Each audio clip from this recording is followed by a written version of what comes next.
আসসালামু আলাইকুম। নতুন একটা ভিডিও নিয়ে হাজির হলাম ম্যাথ অলিম্পিয়াডের প্রস্তুতি ক্লাসে। আমরা 2024-এর যে আঞ্চলিক প্রশ্নগুলো ছিল এগুলো ম্যাক্সিমাম দিয়ে দিয়েছি ইউটিউব চ্যানেলে। তোমরা এটা দেখবা, এটা তোমাদের প্রস্তুতির জন্য হেল্প করবে। আজকে আমরা নতুন একটি আঞ্চলিক প্রশ্ন সলভ করব। দেখো, ম্যাথ অলিম্পিয়াডের প্রস্তুতির জন্য আসলেই বিগত বছর প্রশ্নগুলো সলভ করার বিকল্প নাই, এটা তো করতে হবে। পাশাপাশি ম্যাথে যে বেসিক যে বিষয়গুলো আছে, যেমন আমি এর আগে একটা ভিডিওতে উল্লেখ করেছি যে টোটাল 34 বা 40 টপিকস আছে। এই টপিকস গুলো তোমরা যদি একদম A to Z যদি তোমাদের যদি আয়ত্ত থাকে, তাহলে ম্যাথ অলিম্পিয়াডে ভালো করা সম্ভব। আদারওয়াইজ শুধুমাত্র এই কিছু প্রশ্ন সলভ করে দেখা গেলো এখান থেকে তো কয়েকটা কমন আসবে, ম্যাক্সিমাম কমন আসবে। যেহেতু এটা সেরাদের সেরা প্রতিযোগিতা, সুতরাং এখানে এরকম না যে 40 বা 60 অ্যান্সার করলে তোমরা ভালো করতে পারবে। এখানে কিন্তু 100-এ 100 প্রতিযোগিতা, এখানে সব মেধাবীরা কম্পিটিশন করে। সুতরাং তোমার প্রস্তুতি থাকতে হবে ওই লেভেলের প্রস্তুতি, মানে সেই লেভেলের, কোনো ফাঁক ফোকর রাখা যাবে না। তো এটা বিগত বছর প্রশ্নগুলো তো সলভ করবা।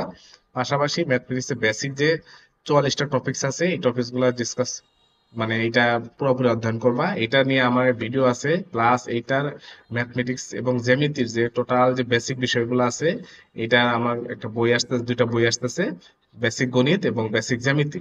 যে বইতে সবগুলো বিষয় একেবারে ডিটেলস, একদম এটা ধারাবাহিক বর্ণনা, এটার অনুশীলনের অঙ্ক, উদাহরণের অঙ্ক, এক্সারসাইজ, এটা কিরকম হয়, এটা সূত্র, ফর্মুলা, সব অল এভরিথিং। মানে এই দুইটা বই তোমার প্রাইমারি ম্যাথ অলিম্পিয়াডের জন্য এটা একদম অপরিহার্য। এটা করলে তার আর কোনো টেনশনই নাই, এটা সে ভালোভাবে প্রস্তুতি নিয়ে পরীক্ষা হলে প্রবেশ করতে পারবে। পাশাপাশি যারা এমনিতে গণিতে ভালো করতে চাও, যাদের ফাউন্ডেশন স্ট্রং করতে চাও, যারা টিচার ছাড়া নিজে নিজে সবকিছু সলভ করতে চাও, তাদের জন্য এই বই দুইটা হাইলি রিকমেন্ডেড। তোমরা এই বই দুটো অবশ্যই কালেক্ট করবে। এটা প্রবাবলি ডিসেম্বর 10 থেকে বাজারে আসবে, আশা করি তোমরা কালেক্ট করবে। তো আমরা প্রশ্নে চলে যাই। যশোর যশোর আঞ্চলিক গণিত অলিম্পিয়াড 2024 আঞ্চলিক যে প্রশ্নগুলো ছিল, আঞ্চলিক প্রশ্নগুলো মোটামুটি একটু সহজই হয়, জাতীয় পর্যায়ে এসে একটু কঠিন হয়। তো এখানে আমরা দেখতেছি 1077-এর সাথে 33 যোগ করলে যোগফল কত হবে। আসলে 1077, এখানে 1077-এর যদি আমি লিখি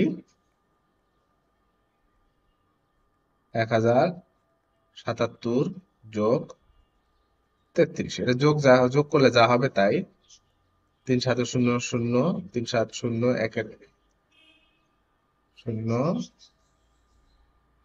11 এক হাতের এক, আর এখানে 10 11, এখানে কিন্তু 1110। এইটা হলো অ্যান্সার। এটা এটা কোনো একেবারে সহজ অঙ্ক। তারপর আমরা করব হলো 6789-কে 43 দ্বারা ভাগ করলে দশমিকের চতুর্থ গড় অঙ্ক দশ কত হবে। এখানে জাস্ট ভাগ করে চতুর্থ গড়ে যে দশমিক আসবে সেটা করলেই হয়ে যাবে। 43 ভাগ 6789, এখানে যায় একবার। 43, এখানে হলো 4, আর এখানে হলো 2। তারপর এটা যায় না, এখানে 8 কেটে নিয়ে আসলাম। 8 কেটে নিয়ে আসলে এটা কয়বার যায়? 6 বার যায় না, 6 বার গেলে এটা বেশি হয়ে যায়, এটা 5 বার যায়। 3 × 5 = 15, 5। তারপর থাকে হলো 1, 21, 215। এটা হলো 3, এটা হলো 3, 33। 33 আমি এখানে 9 কাটে নিয়ে আসলাম। এখানে যায় 9, 8 বার যায় না, 4 × 8 = 32, 3 × 8 = 24, না 8 বার, 7 বার যায় এটা। 8 বার গেলে বেশি হয়ে যাবে। 3 × 7 = 21, 1, 4 × 7 = 28, 30, তাহলে 38। এখানে থাকে 38, এখন যায় না, এখানে দশমিক, 38-এর পরে কি আসবে? একটা শূন্য আসবে। এই পাশে আসি। 380, 380-এর মধ্যে কয়বার যায়? 7 বার গেলে মনে হয় বেশি হয়ে যায়। 4 × 7 = 30 হয়ে যায়। 28 না, 7 বার, 7 বার যায়। 8 বার যায়, 4 × 8 = 32। হ্যাঁ, 8 বার যায়, 9 বার যায় না, 9 বার গেলে বেশি হয়ে যাবে। 8 বার গেলে 3 × 8 = 24, 4, 4 × 8 = 32, 34। এখানে থেকে 6, এখানে 1 থাকলে 5, 3। এটা সিম্পল অঙ্ক, শুধু জাস্ট খালি করা। এখানে শূন্য না গেলে শূন্য দিতে হবে। একটু পরে করে চলে যাবে। আচ্ছা, এরপরে 9 বার যায় না, এটাও 8 বার যায়। 8 বার গেলে 44, 6, 1। তারপরে যায় না 0, এখানে যায় 4 বার যায় না, 3 বার যায়, 3 3 9, 3 4 12, এখানে থাকে 31, যায় না 0, এই যে এটা যে আসবে এটা আছে চতুর্থ ঘরে কি আসবে, তো 4 8 7 বার যায়, 3 4 21, 1 4 7 8, হ্যাঁ 7 বার যায়, 3 7 21, 1 4 7 28, 30, তাহলে থাকবে 9। তাহলে চতুর্থ ঘরে হলো 9, অতএব উত্তর হলো চতুর্থ ঘরের অঙ্কটি 9। চতুর্থ ঘরের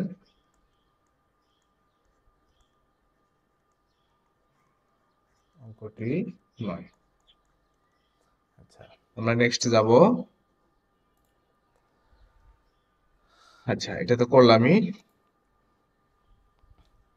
একটি ত্রিভুজের 3টি কোণ যথাক্রমে 4x - 8, 3x - 7, 2x + 6 ডিগ্রি। বৃহত্তম ক্ষুদ্রতম কোণের পার্থক্য কত? নরমালি ত্রিভুজের অঙ্ক আসলে আমরা এটা করে নেওয়ার চেষ্টা করি, এখানে আছে কিনা। ইনসার্ট, শেপ, হ্যাঁ ত্রিভুজ আছে, এটা দরকার নাই যেহেতু, তারপরে আমরা একটু জাস্ট বোঝার জন্য নিয়ে নিলাম।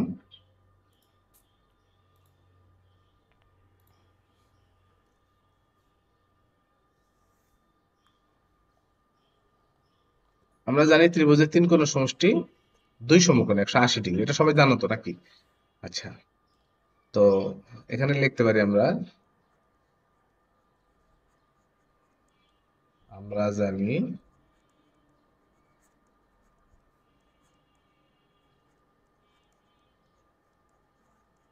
ত্রিভুজের 3 কোণের সমষ্টি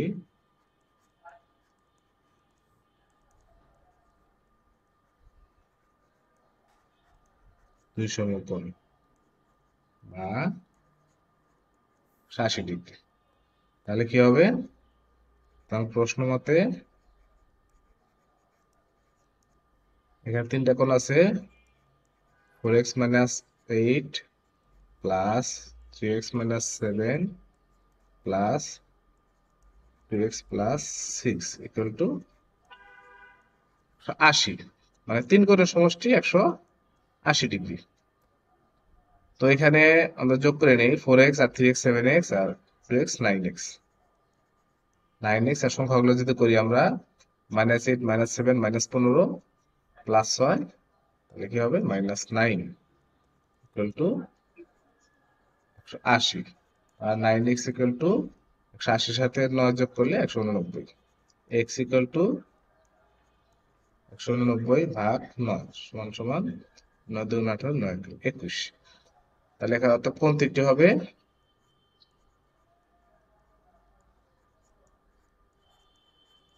কোণ তিনটি দেখো, একটা হবে 4x - 8 সমান সমান 4 81 মাইনাস, মানে x এর মান 21 মাইনাস হলো 8, তাহলে 84 থেকে 8 দিয়ে দিলে 76।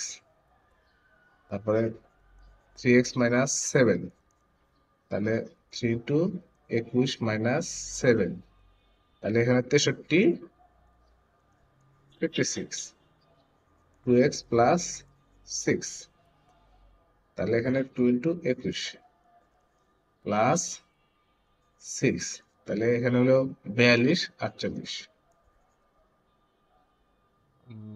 8 14, এই তিনটা যদি আমরা যোগ করি 180 হয় কিনা এটা প্রমাণ করার জন্য, 8 14 6 20 0, হাতের 2 6 5 11 18, এটা ওকে। তাহলে 180, অর্থাৎ বৃহত্তম কোণ ও ক্ষুদ্রতম, মানে বৃহত্তম কোণ হলো, প্রশ্ন উত্তর লাগবে, বৃহত্তম কোণ 76 আর ক্ষুদ্রতম কোণ হলো 48। খুবই ইজি অঙ্ক, আশা করি তোমরা এটা পারবা, এই ধরনের অঙ্ক আসলে, এই টাইপের অঙ্ক আসলে ইজিলি পারবা। আচ্ছা, নেক্সট হলো 12 জন শিক্ষার্থীর প্রাপ্ত নম্বরের গড় 90, একজন শিক্ষার্থীর নম্বর সংশোধন হয়, গড় নম্বর বৃদ্ধি পেল, ওই পরীক্ষার্থীর প্রাপ্ত নম্বর কতটুকু বেড়েছিল? দেখো এখানে 12 জন শিক্ষার্থীর গড় নম্বর 90, একজন শিক্ষার্থীর নম্বরের সংশোধন 2 নম্বর, তাহলে গড় নম্বর থেকে আমরা কি করতে হবে? সমষ্টি নম্বর বের করতে হবে, আদারওয়াইজ আমরা পার্থক্যটা বের করতে পারবো না। তাহলে 12 জন শিক্ষার্থীর সমষ্টি নম্বর বা মোট নম্বর লিখলেই হবে 90 গুণন 12, এখানে 9 12 108 শূন্য 1080। তাহলে সংশোধিত নম্বর, সংশোধিত নম্বর হওয়ার পরে গড় কত হইল? সংশোধিত গড়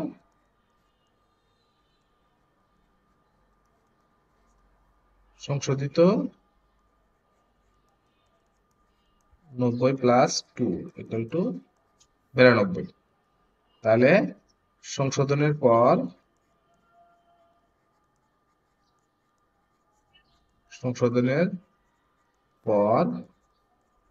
12 জন শিক্ষার্থীর গড় নম্বর ইকুয়াল টু 92। তাহলে সংশোধনের পর 12 জন শিক্ষার্থীর মোট নম্বর 92 গুণন 12, তাহলে 12 দুগুণ 24 4, 9 60 110। তাহলে নাম্বার বেড়েছিল, শিক্ষার্থীর নাম্বার কতটুকু বেড়েছিল? তাহলে নম্বর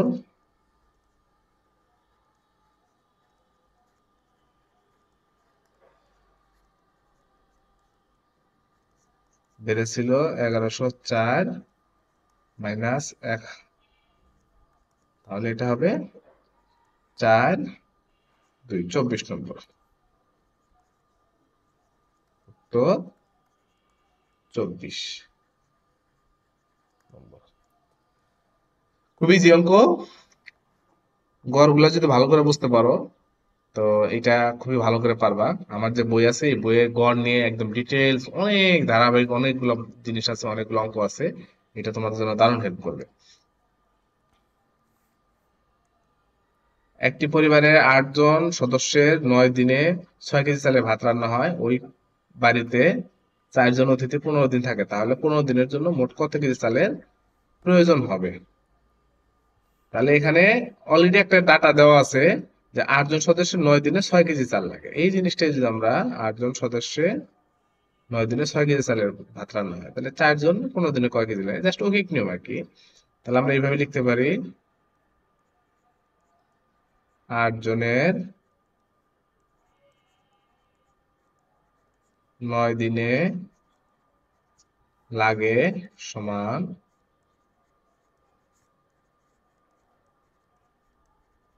6 কেজি চাল। তাহলে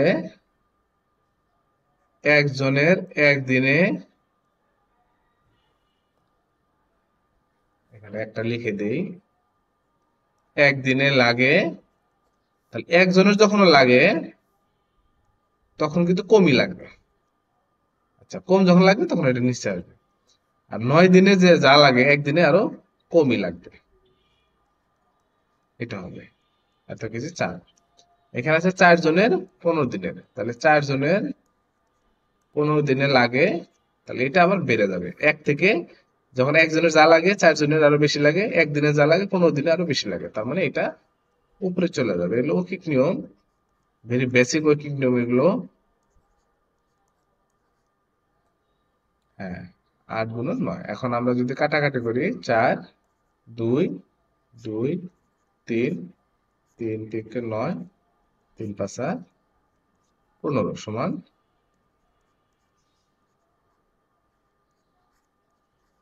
5 কেজি চাল। এখানে কথা হলো যে কি চাইছে, 15 দিনের জন্য মোট কত কেজি চালের প্রয়োজন হয়, এখানে শুধু মেহমানের জন্য না পরিবার সদস্যের জন্য, এটা কিন্তু বলা নাই। হ্যাঁ, এটা একটা টেকনিক হইতে পারে, মোট কত কেজি চালের প্রয়োজন হবে। তাহলে আমরা এইভাবে লিখে দেবো, অতএব মেহমানের জন্য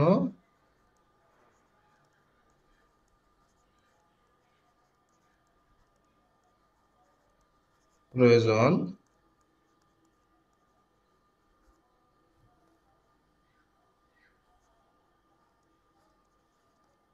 5 কেজি চাল। আর পরিবার সহ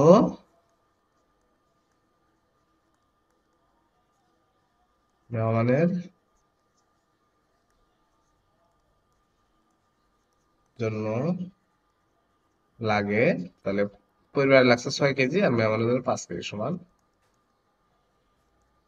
11 কেজি। এটা থাকলে তাহলে যাই থাকুক এখানে তোমার নাম্বার কাটতে পারবে না। আচ্ছা, নেক্সট হলো এবিসিডি চতুর্ভুজের বাহুগুলোর দৈর্ঘ্য এবি সমান 63, এখানে AB 63, BC 33, CD 56, AD 16। AD 16। A C কোণ সমকোণের চতুর্ভুজের ক্ষেত্রফল। এ এবং সি সমকোণ, এটা এটা সমকোণ, তাহলে চতুর্ভুজের ক্ষেত্রফল কত? আমরা এক কাজ করি, এখানে এখানে আমরা একটা চতুর্ভুজটা একটা কর্ণ নিই, শেপ থেকে যদি এটা করার চেষ্টা করি, এখানে জিনিসটা সুন্দর হবে। হাত দিয়ে করার চাইতে আসে না। ওকে, ডান। তাহলে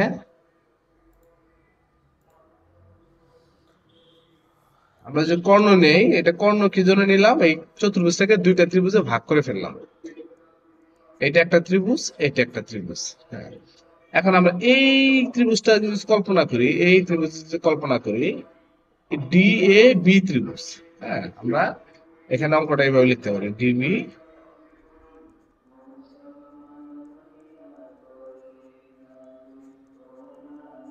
যোগ করি। তাহলে ডিবি যোগ করলে কি হবে? তাহলে চতুর্ভুজটি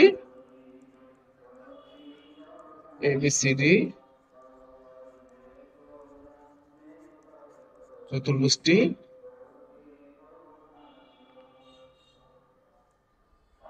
ডি এ বি এবং বিসিডি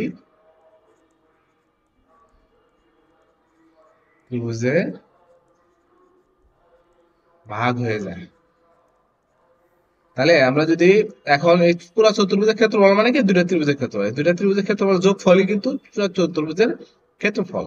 তা আমরা যদি ডি এ বি ত্রিভুজের ক্ষেত্রফল বের করি, ডি এ বি ত্রিভুজ ইকুয়াল টু, আমরা কি জানি? ত্রিভুজের ক্ষেত্রফল সমান হাফ গুণন ভূমি গুণন উচ্চতা। তাহলে হাফ, ভূমি হলো এ বি, উচ্চতা হলো এডি। এই ত্রিভুজ যদি আমরা কল্পনা করি, যেহেতু এটা 90 ডিগ্রি, মানে এখানে লম্ব, তার মানে এটা হলো, এটা এই ত্রিভুজের এটা উচ্চতা ধরা যায় এডি, আর এবি হলো ভূমি। তাহলে সমান সমান কি হবে? হাফ গুণন এবির মান কত? 63, আর এডির মান হলো 16, তাই তো না? এডি 16, হ্যাঁ। তাহলে এখানে কাটা গেলে 8, তাহলে 8 3 8 24 আর 4 6 48 50, 504। এখন আমরা ওই ত্রিভুজটা কল্পনা করব, বিসিডি আমরা ত্রিভুজ বলি, বিসিডি ত্রিভুজ ক্ষেত্রফল সমান হাফ গুণন, এখানে ভূমিটা আমরা কি ধরতে পারি? এই বিসিটা ধরতে পারি। হ্যাঁ, বিসি গুণন সিডি। তাহলে বিসির মান কত? ওখানে মার্ক করা আছে 33, আর এটির মান হলো 56, সমান সমান এখানে হলো 28। 33 গুণন 28। আমরা এটা করে নেই, 33 গুণন 28 কি হবে, যেহেতু ক্যালকুলেটর ব্যবহার নিষিদ্ধ, ক্যালকুলেটর ছাড়া আমাদের করতে হবে। 3 আটা 24 4, 3 আটা 24, 26, এখানে এক ঘর কাটা, তাহলে 66। 4 6 6 12 2, 6 2 8 9, 924। তাহলে চতুর্ভুজের ক্ষেত্রফল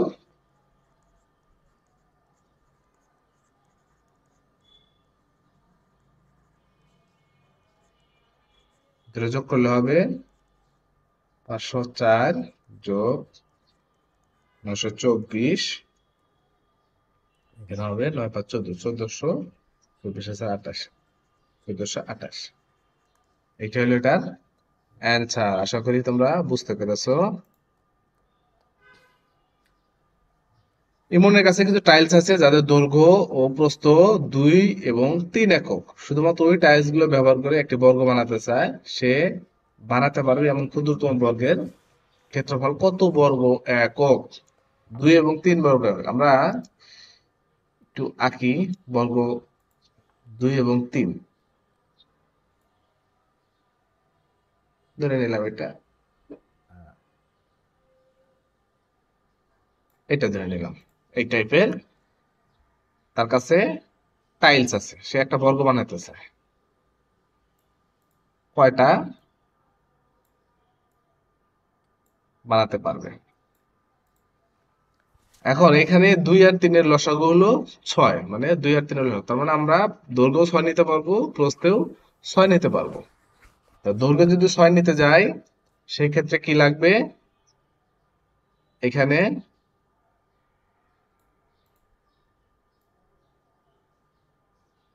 এখানে দুইটা, তাহলে 3 আর 3 6, আর প্রস্থে নিতে নিতে পারবো কয়টা? দেখো এখানে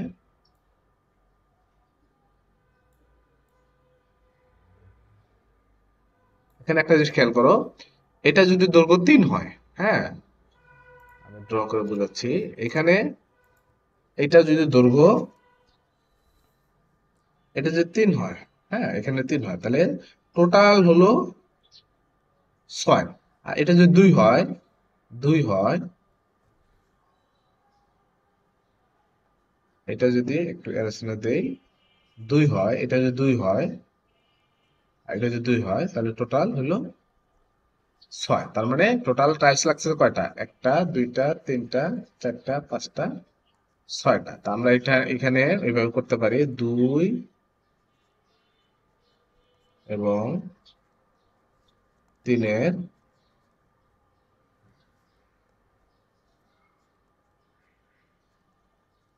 লসাগু 6। অতএব যে বর্গক্ষেত্র হবে, ক্ষুদ্রতম বর্গক্ষেত্রের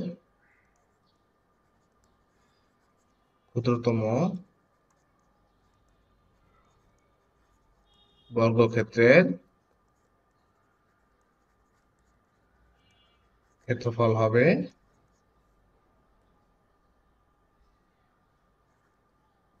বর্গক্ষেত্রের 6 গুণন 6। তার মানে দৈর্ঘ্য দৈর্ঘ্য বরাবর টাইলস লাগবে 6/3 সমান সমান 2টি। আর প্রস্থ বরাবর টাইলস লাগবে 6/2 সমান সমান 3টি। তাহলে মোট 6টি। টাইলস লাগবে মোট 6টি। এটা হলো একভাবে। আর এটা যদি ক্ষেত্রফল বের করে নেই, তাহলে একটি টাইলসের ক্ষেত্রফল কত? একটি, মানে অন্যভাবে করতেছি, এটা তো অ্যান্সার চলে আসছে, অন্যভাবে করতেছি। একটি টাইলসের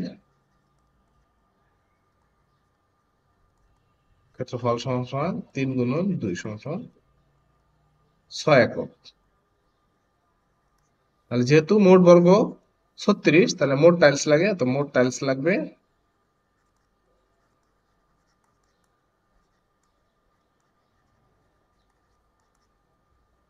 36 গুণন ভাগ 36/6 সমান 6টি। তাহলে এইভাবে দুই ভাবেই করা যায়। এখন এখানে যদি অন্যরকম থাকে, 4 আর 3 থাকে, 4 এবং 3 থাকে, তাহলে কিন্তু এটা সরি, তখন হয়ে যাবে 3। ওটা দুইবার হয়ে গেছে। আচ্ছা, এখানে যোগ দিয়ে দিলাম 3। এরকম যদি টাইলস থাকে তাহলে 12 হবে। তাহলে এখানে 3টা, এখানে 4টা, 3 4 12টা টাইলস হবে। ক্লিয়ার?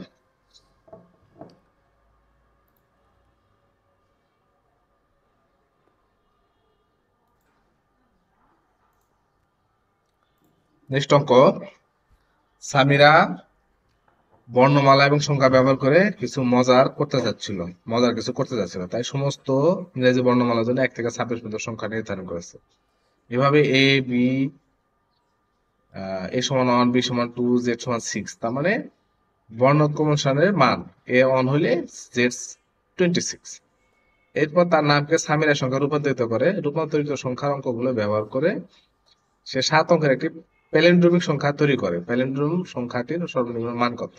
আচ্ছা, তার আগে বললে নেই প্যালিন্ড্রোম সংখ্যাটা কি। প্যালিন্ড্রোম সংখ্যা হলো যেটা নর্মালি পড়তে যেরকম, এটা উল্টায় নিলেও অনেকটা সেরকম। যেমন একটা উদাহরণ বলি, আমরা 121, আমরা 121 যদি এইভাবে পড়ি, এটা যদি উল্টায় নেই 1 to 1, যেমন এখানে আমরা যদি 142 উল্টাই তাহলে কি হবে? 241। এক কিন্তু হইলো না, কিন্তু এটা যদি আমরা 141 উল্টায় নেই তাহলে সেম। এইগুলো হলো, এই যে এটা হলো প্যালিন্ড্রোমিক সংখ্যা, এটা হলো প্যালিন্ড্রোমিক সংখ্যা। যেমন 191, এটা হলো প্যালিন্ড্রোমিক সংখ্যা, এটা হলো প্যালিন্ড্রোমিক সংখ্যা। তার মানে যেটা সোজা করলো যে অঙ্ক, উল্টা করলো সেম অঙ্ক। তো এখানে সামিরা সংখ্যার মধ্যে সামিরা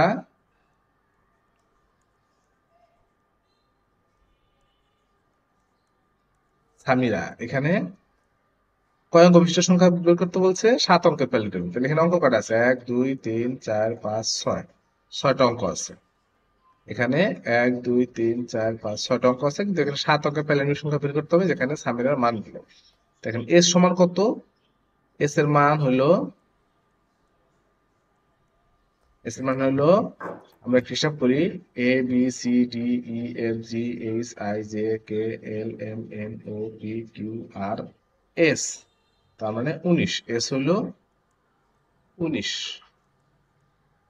এ হলো 1, এম কত? A B C D E F G H I J K L M 13, A হলো 1, একটু লিখে নেই, এম সমান 13,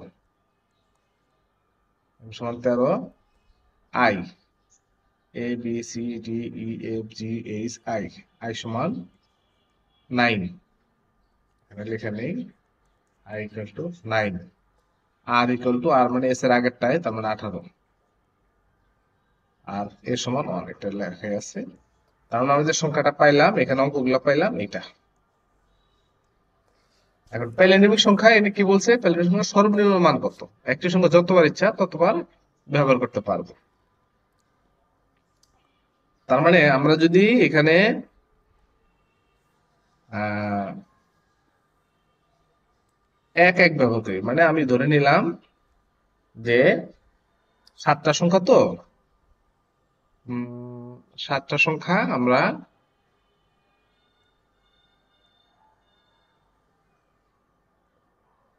3 3 6, এখানে কিন্তু একটা কথা আছে, একটি সংখ্যা যতবার পাবে তত সর্বোচ্চ ততবারই ব্যবহার করতে হবে। তার মানে এখানে 1 কয়বার আছে? 1 2 3 4 5, 1 কিন্তু 5 বারের বেশি ব্যবহার করা যাবে না। আচ্ছা, আমরা এখন সাপোজ 1 5 বার ব্যবহার করলাম, কি করলাম? 1 5 বার ব্যবহার করলাম, হ্যাঁ 5 বার হচ্ছে, 5 বার ব্যবহার করলাম। এখন মাঝখানে আমরা যদি একটা সংখ্যা দেই, 3 দেই, তাহলে কিন্তু এটা হচ্ছে না, 6টা অঙ্ক হয়ে যাচ্ছে। তার মানে আমাদের 1 5 বার ব্যবহার, 1 বার ব্যবহার করতে 4 বার, মাঝখানে 3 ঘর ফাঁকা রাখতে হবে, 3টা ঘর ফাঁকা রাখতে হবে, 3 ঘরে অন্য কিছু বসাইতে হবে, আদারওয়াইজ কিন্তু এটা মিলবে না। হ্যাঁ, আমরা যেমন এখানে 7টা ঘর বানাই, 1 2 3 4 5 6 7। আচ্ছা, এখানে আমরা বসাইলাম 1, এখানে 1, এখানে 1, এখানে 1। মাঝখানে কিন্তু 3টা ঘর বাকি থাকে। 3টা ঘর আমরা কি দিয়ে ফিল আপ করতে পারি? 3টা ঘর ফিল আপ করতে পারি এখানে সর্বনিম্ন 3 এবং 8 দিয়ে ফিল আপ করতে পারি। 3 এবং 8 দিয়ে ফিল আপ করতে পারি। এর চাইতে কিন্তু ছোট সংখ্যা আর নাই। এখন 3 এবং 8 দিয়ে যদি আমরা ফিল আপ করতে যাই, কিন্তু এখানে কিন্তু 3টা ঘর, 3টা ঘরের প্যালিন্ড্রোমিং করতে হবে। আমরা যে 3 ঘরের প্যালিন্ড্রোমিং করতে যাই, এখানে 2টা 9 আছে এবং একটা 1 কিন্তু অবশিষ্ট আছে। 2টা 9, একটা 1। 2টা 9 এর সাথে যদি 3 নেই, তাহলে সংখ্যাটা বেড়ে যায়। 1 নিলে একমাত্র কম থাকে। আদারওয়াইজ এখানে কিন্তু 3 ঘর ফিল আপ করে আর কোনো বিকল্প হয় না। যদি 8 দুইবার থাকতো 8 নিতাম, 3বার দুইবার থাকলে 3 নিতাম, কিন্তু যেহেতু 9 দুইবার আছে, একমাত্র 9 এখানে দুইবার নিতে হবে। এখানে 9 দুইবার নিতে হবে। আর মাঝখানে 1 বসাইতে হবে। এখন 1 এর জায়গায় যাই বসানো যায়, 3 বসালে কিন্তু এটার মান সর্বোচ্চ হবে। তো এইটাই হলো বেস্ট আনসার। এটার সাথে বেস্ট আনসার আর করা যাবে না। আশা করি তোমরা বুঝতে পেরেছো। প্যালিন্ড্রোমিক সংখ্যাটা একটু কঠিন লাগতে পারে, নতুন লাগতে পারে। তো আমার যে বই আসতেছে ডিসেম্বর 10 তারিখে, এই বইয়ে প্যালিন্ড্রোম নিয়ে একদম ডিটেলস বর্ণনা আছে, অনেকগুলো অঙ্ক করা আছে, এবং গণিতের যে সব কোর বিষয়গুলো, ঐকিক নিয়ম, শতকরা, ভগ্নাংশ, তারপরে অনুপাত, তারপরে সময়, ঘড়ি, এই টাইপের যা বয়স, এই টাইপের যত টপিকস আছে, মানে ক্রিটিক্যাল টপিক যেটা তোমার কাছে প্রবলেম মনে হয়, সবগুলো একদম সুন্দর করে বর্ণনা করা আছে। অনেকগুলো এক্সারসাইজ করা আছে, অঙ্ক করা আছে, এরপর অনুশীলনী দেওয়া আছে তোমাদের জন্য, এরপর অনুশীলনীর উত্তর দেওয়া আছে। অঙ্ক করার পর তোমরা মিলিয়ে দেখতে পাবে যে এটা অঙ্ক হলো কিনা। এই বইটা তোমাদের ম্যাথ অলিম্পিয়াড প্রস্তুতির জন্য একদম খুবই ভালো কাজে লাগবে। তো থ্যাংক ইউ তোমাদেরকে। চ্যানেলটা সাবস্ক্রাইব করে রাখবা, লাইক কমেন্ট শেয়ার করে রাখবা। Thank you.